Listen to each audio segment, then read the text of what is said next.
जोहार వైఎస్ఆర్ जोहार వైఎస్ఆర్ जोहार వైఎస్ఆర్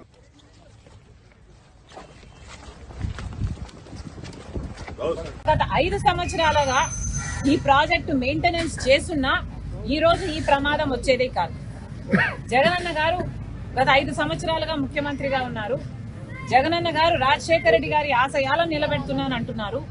కానీ సమాధానం చెప్పాల్సిన విషయం ఏమిటంటే రాజశేఖర రెడ్డి గారు 750 కోట్లు పెట్టి ఈ ప్రాజెక్టును కడితే మీరు కనీసం సంవత్సరానికో లేకపోతే 2-3 సంవత్సరాలకు ఒకసారో 2 కోట్లో 4 కోట్లో రిలీజ్ చేసినా ఈ మెయింటెనెన్స్ పనులు జరుగుతాయి.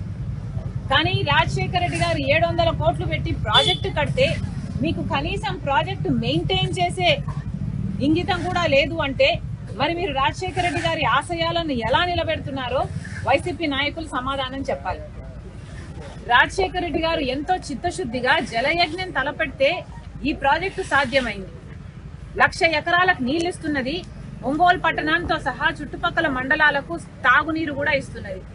మీ పుణ్యమా అని ఈరోజు ఇంతమంది మంత్రులు ఎమ్మెల్యేలు వీళ్ళందరూ ఉన్నారు. ఇక్కడ సంబంధిత మంత్రి అయితే సంక్రాంతి డాన్సులు చేస్తాడంట తప్ప పని చేయడట.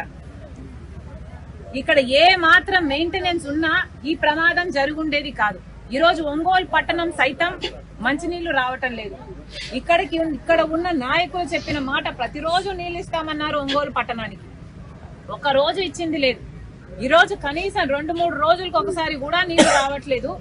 తాగడానికి నేను చెప్తున్నది తాగే నీరు, మంచి నీళ్ల కోసం కూడా ఇక్కట్లు పడుతున్నారు.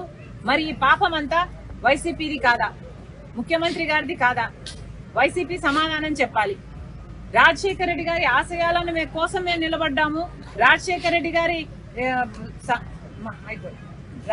రెడ్డి గారి సంక్షేమ పాలన మేము అందిస్తున్నామని చెప్పుకుంటున్నాం. మీరు కనీసం రాజశేఖర రెడ్డి గారు కట్టిన ప్రాజెక్టును మెయింటెనెన్స్ కూడా మీరు చేయకపోతే మీరు ఎలా వారసులు అవుతారు? మీరు ఎలా రాజశేఖర రెడ్డి గారి ఆశయాలు నిలబెడతారో మాకైతే అర్థం కావటం లేదు. ఇప్పటికైనా వెంటనే ఏదైనా చేయకపోతే ఈ ప్రాజెక్టు మొత్తము కూలిపోయే ప్రమాదం ఉంది అని ఎస్సీ గారు ఎప్పటి నుంచో మేము 2020 నుంచి అడుగుతున్నాము. మరమ్మతులు చేయాల్సిన అవసరం ఉంది అని ప్రతి సంవత్సరము అడుగుతున్నాము. కానీ ప్రభుత్వం పట్టించుకోవట్లేదు అంటున్నారు. ఏ సంవత్సరానికి ఆ సంవత్సరం 1 కోటి రూపాయలు ఇచ్చినా 2 కోట్లు ఇచ్చినా ప్రాజెక్ట్ మెయింటెనెన్స్ అయిపోయేది, ఈ ప్రమాదం వచ్చుండేది కాదు అని ఎస్సీ గారే చెప్తున్నారు.